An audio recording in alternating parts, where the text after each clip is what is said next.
gorgeous day at Myrtle Beach State Park. Unfortunately, as you all know, the parks are still closed and we will be closed through all of April. And I'm not gonna lie, we miss you. It's kind of eerie and weird. I've been here 25 years. AJ's been here 12 as the assistant manager, and behind the scenes we're doing a ton of projects. You guys would be amazed at all the things that still needs to be done, so that we'll be better when we open back up. But there's a lot of different projects we're doing, so we're actually, believe it or not, we're keeping really busy. And then also we have Barkley filming today, so you'll probably hear her voice. We have Scott, my fiance, who's going to be coming in and out with a couple of different things, so you'll be maybe seeing or hearing from Scott. And so we're going to have a lot of fun today, live from Myrtle Beach State Park. Barkley, can you pan over towards the pier maybe, and maybe they can see a glimpse of the gorgeous Atlantic Ocean? Kind of. Maybe. There you go. There you go. So just to get an idea where we are, for those of you who are familiar with Myrtle Beach State Park, we're in front of this gorgeous live oak, and this is on the bike path coming from the campground down to the fishing pier. So I kind of give you an idea where we are. The ocean is right in that direction. We're straight down from the campground. So what we're going to do today, a program has never been done before and will never be done again, is not a normal park program. We developed it just for you, our Facebook Live crowd, just for you. We figure today is really the first full day of stay at home, but the parks have been closed now for over a week. So I know a lot of people are starting to go stir crazy. So we thought we'd do something a little different today. And so we hope, and if you don't have space where you are, because you're going to need space for this animal imitation day today, get some space, but it is going to go on video later on. So if you don't have any room to move, or you have too many kids in your house right now and you're too close together, it'll be on video later. But this video and this feed is all about imitating local animals that we have in our park, from the forest into the ocean. And we want you to move today. So this is almost going to be like our educational gym or recess session. And we hope that you learn a lot, but also that you get moving, and we hope that you laugh a lot. I think we need to keep the joy in our lives, which is sometimes really hard when we're all cooped up and we're so out of our normal day-to-day. We barely know what day it is around here. I only know it's Wednesday because we had to do this Facebook Live. Otherwise, I'd be just going, well, it's another day of doing what we do. But we're just so off our schedule. So we hope that you're going to have a lot of fun today. And feel free to laugh at us, because we are going to look goofy, okay? And that is our goal. So again, I'm Ranger Ann. This is Ranger AJ. Barkley is filming. You're going to see my fiance, or hear from my fiance Scott, coming in and out. And we might have a special guest at the end. Can someone tell me how the sound is? Because they wanted me to move closer, but for social distancing, this is as close as I can get to keep y'all both in it. So can y'all hear us okay? Can you hear them okay? Yeah, so if you can't hear us very well, just type it out and I'll talk louder. Barkley will tell me to talk louder. We also, every so often, we do have planes go over. The airport is very close to the park.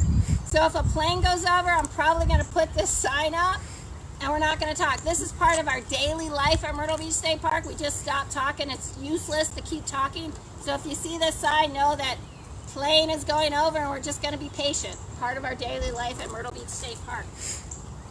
Also, if every so often we have some gusts of wind coming up, and Barkley's doing our best to shield the wind, but if that gets to be an issue, let us know, because we do want to make sure that you can hear us well. Okay? Are we ready to have some fun? All right. So our first animal is the ruby-throated hummingbird. So what Barkley's going to do is, when we introduce a new animal, we're going to show you a photo. And the photo she's showing you is a male. You can see the red throat. So that's a male. The females do not have a red throat. And ruby-throated hummingbirds, it's our only common hummingbird here on the East Coast. There's well over at least 340 different species or types of hummingbirds out there, though not on the East Coast.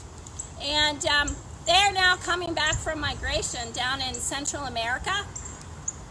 And Some of them have flown 18, 20 hours non-stop to get here. Some over the Gulf of Mexico, on up, maybe some through the peninsula coming up, you know, Central America and Mexico. But these are amazing creatures. And so, and keep in mind that why they have all this energy to do it. They are, I think a plane is coming. We have a plane, so we can fly like a plane. Hey.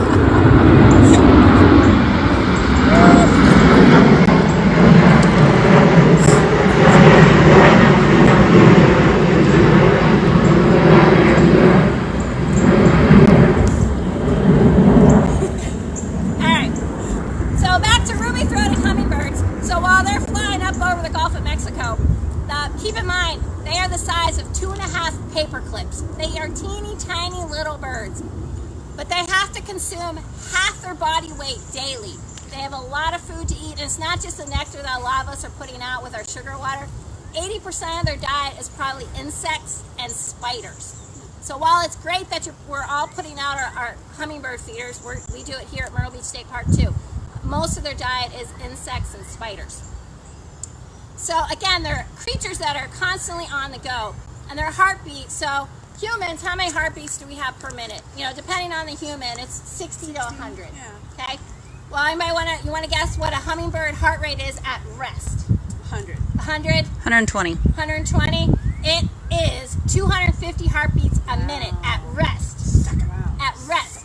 Oh, a second. A second. No, a minute. We're doing heartbeats. Sorry. Go back to your corner. Yeah, go. So that was Scott, because last time, well, we'll get into it.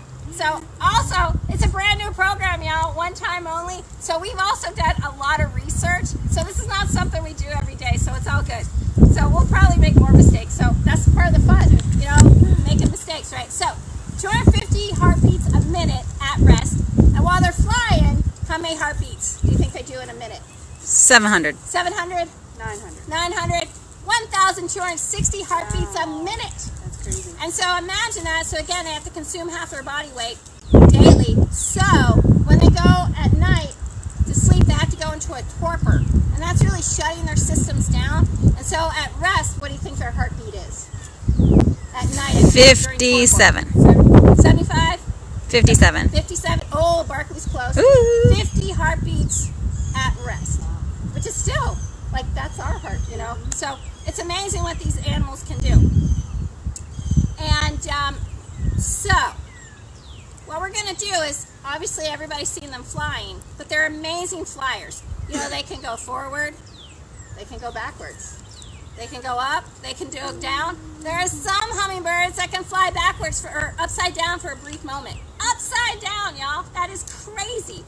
So what we're going to do today is sometimes all about competition. If you want to have competition with your friends, your family, with each other, and adults, you better be doing this too, right? Because we're doing it. So again, this is not just for kids, this is for adults too. So we're going to put up our wings. Now here's our problem with our wings. We do not have hummingbird wings. Hummingbirds have amazing adaptations, and when they rotate their wings, they're kind of flying in an oval pattern.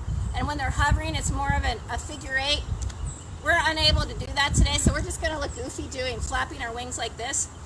And so how many wing beats do you think they could do per second? Per second. 25. 25? 90. 90. Well, anywhere between 40 to 80 wing beats per second. On average, is 53 per second. So, you know, obviously we've already lost. Again, we're doing it wrong anyway. So we're going to have our competition and just fun. And for 20 seconds, and why are we picking 20 seconds, everybody? That's how long you wash your hands. That's how long we wash our hands. So for 20 seconds, put out your wings, however you want to do it. And we are going to flap our wings. Go. Oh, 20 seconds. So we're flapping our wings, and we're going up, we're going down, we're going backwards, we're going forwards. AJ's probably counting. I'm not, because I'm talking. I'm going around. I'm pretending I'm going backwards. I'm feeding with my very long tongue. Hovering. Woo, hovering. 20 seconds is a long time. It takes a long time to wash those hands, doesn't it? Time? All right. Did you count? 60. 60. Oh, that's pretty good. Wow. All right. I don't know how many y'all did. I hope y'all had fun. And again, this will be on video later, so you can try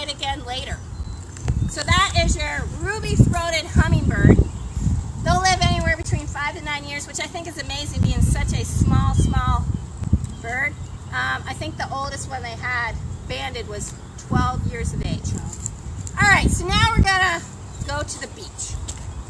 And this is going to be a common bird that all of you have probably seen if you go to the beach, you just haven't noticed it. It's gonna be called a willet.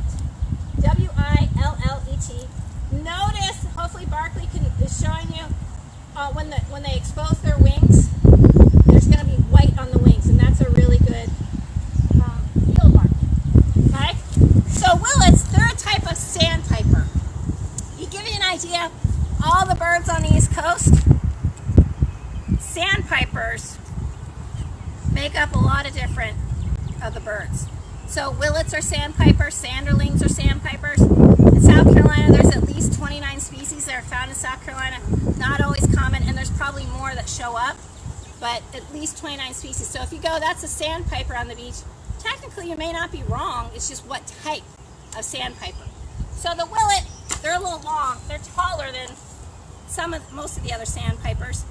And from bill to tail, a willet's going to be about 15 inches from bill to tail. It's not height. It's very difficult to find the height of a shorebird. So from bill to the tail, 15 inches. Wingspan would be about 26. So this would be the wingspan of a willet. All right, and they weigh only about 8 ounces. So even though they're a taller bird, they don't weigh very much. Okay? So willets, they do nest here. Mike Walker was talking about the nesting birds at Huntington Beach State Park during Monday's Facebook Live. And while I didn't really talk about willets because they don't nest inside the enclosure, they nest outside the enclosure because they nest in a little bit more vegetation. Willets do nest on the East Coast, and they have nested at Huntington Beach State Park. And one thing that's really cool about a willet is Scott is going to do the sounds of willets, which you all have probably heard, you just didn't realize it. It's a very common beach call. So hopefully when the beach is open back up and you get back out to the beach, you're going to notice the willet, and then you're going to hear the calls a lot. And so willets, kind of an interesting study was done up in the Gulf of Maine and in New Jersey. They took 25 willets and they put a type of geolocator, basically just a type of tag, and they wanted to see where they wintered. Anybody want to guess where they wintered? Boca Raton. Boca Raton, Florida. All right. Costa Rica. All good guesses. Well, of the 25 birds that they were studying, 22 flew out over the Atlantic Ocean, straight down for 4 to 5 days, and landed in a very small area in Brazil. So this is also a time where y'all, after this program, you know, if you're homeschooling, which I guess everybody is, and we are appreciating our teachers way more now, right? Right, parents? Get out your map and, you know, from Gulf of Maine, New Jersey, go straight down to Brazil. You know, look at how far that is. And it took them 4 to 5 days to fly down there. I mean, that's just amazing what these birds can do. And so keep that in mind. And so these birds have such long migrations. So this is something that we really want everyone to understand, how you can help out birds when you get back to the beach. Shorebirds spend a lot of time feeding and resting. And how many of us like to take naps? I love naps. Man, I love naps. But how many of us hate being interrupted, woken up? Hey, Mom. Hey, Dad. Hey, AJ, AJ, AJ, AJ. I hate to bother you, but hey, hey. And you kind of wake up, you're a little groggy, you're a little grumpy, you're a little tired, you're just not doing well. And if that keeps happening day after day, you don't get good sleep, you're not going to function as well. So when shorebirds are resting, they have to keep flying because you keep walking through their flock, or dogs keep running through the flock. That really impairs their well-being. And Mike talked about this on Monday too, but we can't talk about it enough. The other thing is they spend a lot of time feeding, and they have to get fat enough so that they're healthy enough to have their young, to incubate their eggs, to raise their young, to feed their young, to make sure everybody's healthy. And if they don't get all the food that they need, maybe they will only have one nest, maybe only have one egg instead of 2 or 3 or 4. You know, it all depends. So it's very critical that we all give shorebirds space. It's very easy for us to walk around shorebirds and not interrupt their resting or their feeding. So keep that in mind. So have you ever gone to the beach and you notice, and whether, or even birds in the salt marsh for that matter, so lots of different birds do this, But you go, oh my gosh, that bird has lost a leg. Oh, how'd that bird lose a leg? Well, probably they didn't. They could have, but probably they did not lose a leg, and they're just resting on one leg. So this is our activity. We're going to rest on one leg. And why do birds do that? Well, in the winter, it might be to conserve heat, you know, get that leg further up in their feathers so they're conserving heat, but also with the biomechanics and just putting it right under gravity. It's actually, if you notice, if we're standing here a while, we start really standing on one foot more. Well, it's the same thing for birds. And if they get really comfortable and it's perfectly balanced, what do they start doing? They start hopping. They don't even bring their leg down. They'll just start hopping. So what we're going to do, so we're resting. So now, you know, we might stretch our leg, might stretch our wing. We might preen a little bit, you know, where we're cleaning our feathers. I know, it might itch or, you know, scratch. Might switch legs. Stretch again. I'm not as good. Oh, maybe I am on my right. Stretch the wing. And, you know, we're hopping up and down. So again, you could do lots of different competitions with that. And then you could do stuff that birds can't do, right? Woo, yoga, you know, all that. So that's a willet, or really lots of different shorebirds. Wading birds do that a lot. So that's a fun activity to do too. All right. So our next little shorebird, so the willet, you know, again was about this size. Now we're going to the shorebird that is called the sanderling. And the sanderling is probably one of the most common birds you're going to see at the beach. They're really small. They're only about 8 inches from tip of the bill to the tip of the tail. Really, they're like that tall. And they are running all over the place. And sanderlings, 40 to 85% of their time is spent feeding. That's a lot of time feeding. And that's what I've been doing. What? That's what I've been doing lately. So I mean, Barkley, have you been eating clams? No. Doritos. Clams and Doritos and cereal. Doritos.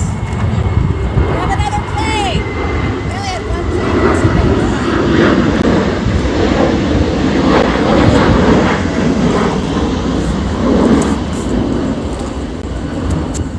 People are still flying. Alright, so again, sanderlings are a type of sandpiper. And they'll be about 8 inches from tail to tip of the bill. And again, 40 to 80%, 85% of the time they're feeding. So as Barkley was mentioning, a lot of us are doing that. The other thing to keep in mind when you do come back to the beach, it is really easy and tempting to just throw your Dorito, your piece of bread, your popcorn to all those different birds out there. And yeah, they'll eat it, but it is not healthy for them. And again, it'll change their behavior and also make them not as healthy so that they can have healthy young and everything like that. So it's never a good idea to feed wildlife. So what they're doing when they're feeding on all the little mole crabs, all the little crabs in the surf zone in the wet sand, all the little clams that a lot of y'all find, and a lot of worms. So they're constantly feeding. And they did a study where some of the sanderlings up in Delaware, Mike also talked about on Monday about the horseshoe crabs.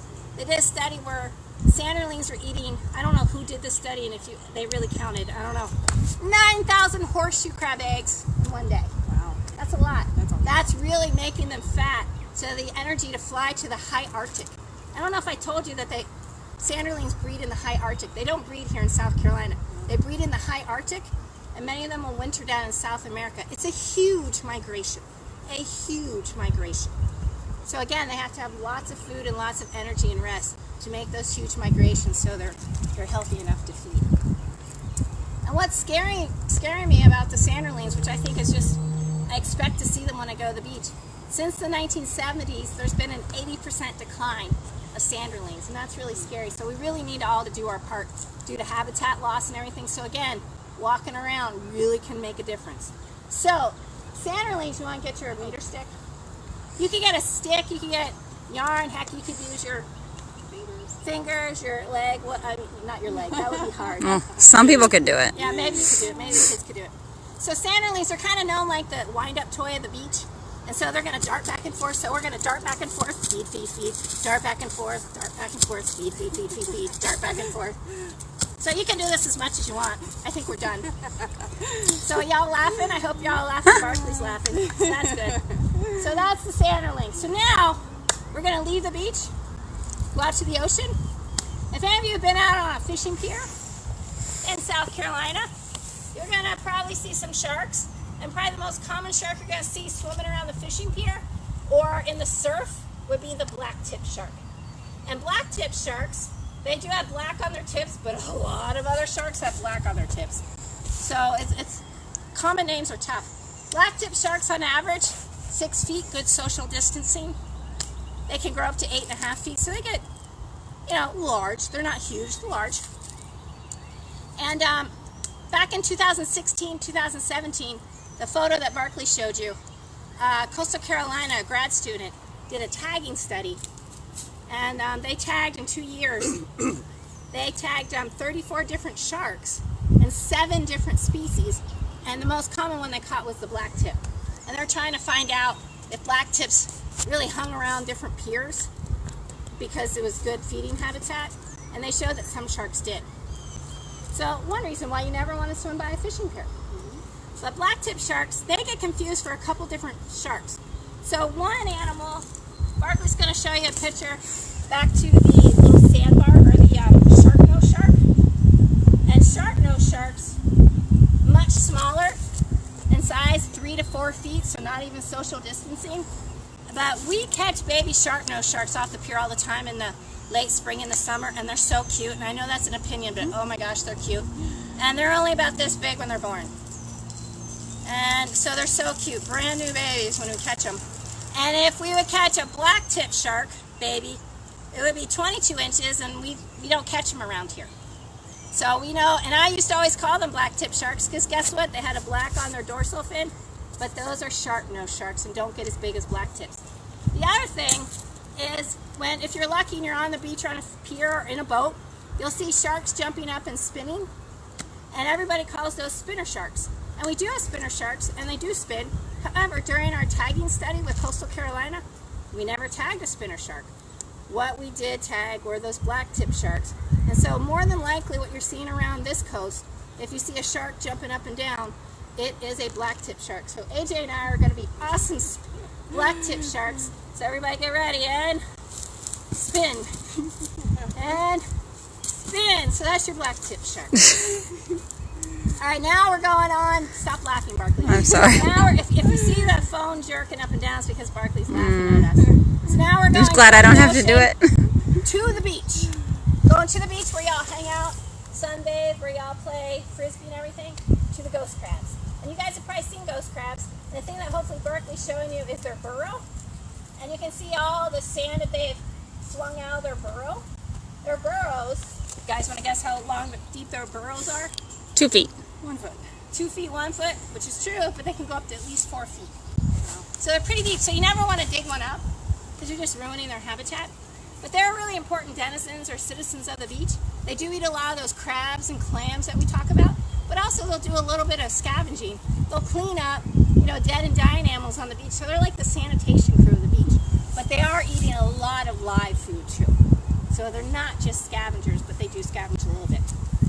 And they're named ghost crabs because they usually come out at night. They're nocturnal because it's too hot during the day, and they're very fast. They can run, they can probably run at least 3 feet a second. Wow. Very fast.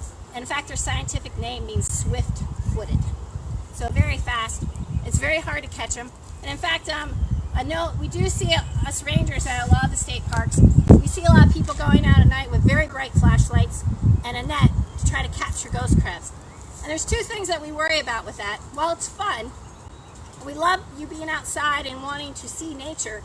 A couple things. Flashlights, what will it scare off? Sea turtles. It'll scare off sea turtles. And so we don't want you to disturb sea turtles that are coming in to start nesting starting in May. And also as the babies, the hatchlings, start going to the sea in July, that will disorient them and go the wrong way because they follow the lights. And also when you're slapping a net on them, it's very easy for the crab to lose a claw or a leg, and that's just sad. So be very careful when you do those things. We have a question, and it says, "Will it go round in circles?" And I'm not sure if they're talking the about. crab? That's all. Black tip shark. You think Black it's tip shark will go around circles. Okay. How about the ghost crab? Ghost crab, well, You're about to show us? Okay. We're about ready to do that activity. So get down your ghost crab pose. Claws. Or you can have your eye stalks that are up that can see 360. You're not going to steal a cookie and the ghost crab's going to see you steal that cookie behind your back. Okay? So you could, this is good exercise. How deep can you go? AJ and I were a bit older. Not too deep. But you could go back and forth. Most crabs can only move sideways. I've read that ghost crabs can go forward. I haven't really seen that much, but they're so fast, I guess I just haven't noticed it. Okay? And then also when ghost crabs get scared, they'll put out their claws. Or, because they have great camouflage, they'll dig down into the sand and bury in the sand. It's really cool. They do it way better than me. And it's very hard to see them. They'll still maybe stick up their eyes. Everyone is laughing at you, just so you know. I'm okay with that. Okay. Because it's all about laughter today. That's right. It's all about laughter. All right, so that's the ghost crab. It is hot today. It is warm. All right, so now we only have 5 minutes. Boy, time is going. I know. So real quick, we're going to do squirrels and deer. Very common animals to most people. Deer are very rare in our park. Yes, they are. Very, very rare in our park. We actually get excited if we see a deer. And they have lots of cool facts, but we don't have time to get into them. We have 2 more animals. Squirrel, deer. Yeah, 2 animals to get to. All right. But, so we're going to do long jump.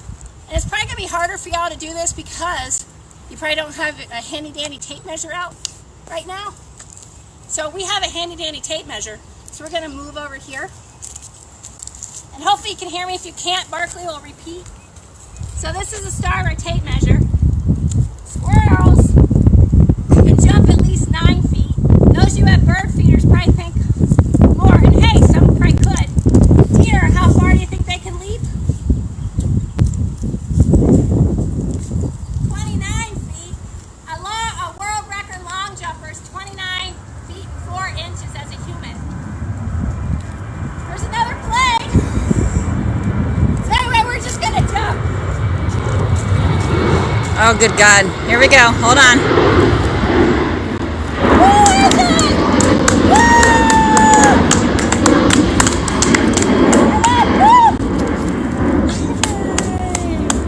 Hey, Scott, you want to go real quick?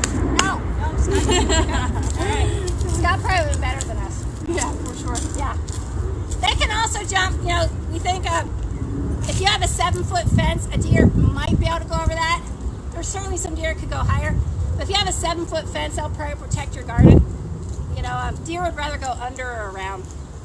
And squirrels can jump at least 4 feet easily. Okay? All right, so now, our last animal, and we have a special guest, but we're going to talk about cottontail rabbits. There are 3 species of rabbits in South Carolina: marsh, swamp up in the mountains a little bit, and also the cottontail rabbits. And they're an herbivore, you know, they eat plants. And so I found this fact, and I'm hoping it's right. You know, everything's not always right on the internet. And I tried fact checking it, and I found a couple different places, so hopefully. But rabbits have 17,000 taste buds. Wow. 17,000. That's crazy. Supposedly humans, not supposedly, humans have 8 to 10,000. Wow. And so maybe that helps them detect, you know, what's better to eat, what's salty, what's sweet, what's delectable. I don't know. It's kind of a fun fact. And again, rabbits are so common, but they're really amazing creatures. But I do want to introduce our special guest. Because, you know, what's going on Sunday, it is Easter. And we have the Easter Bunny to make a special appearance. Hey, Easter Bunny. In honor of, you know, Easter's coming up. And so, the one thing that rabbits do, Barkley's having a hard time containing herself. So if the phone is jiggling, It's fine. she apologizes. Again, we just want to make you laugh today. But make sure you follow those fun facts. Get out your maps. So we talked about a lot of geography and everything. But rabbits, not only are they great jumpers, better than AJ and I. Oh, for sure. But rabbits, when they sense a prey or a predator is around, like a coyote or a fox or a dog or an outside cat, what do?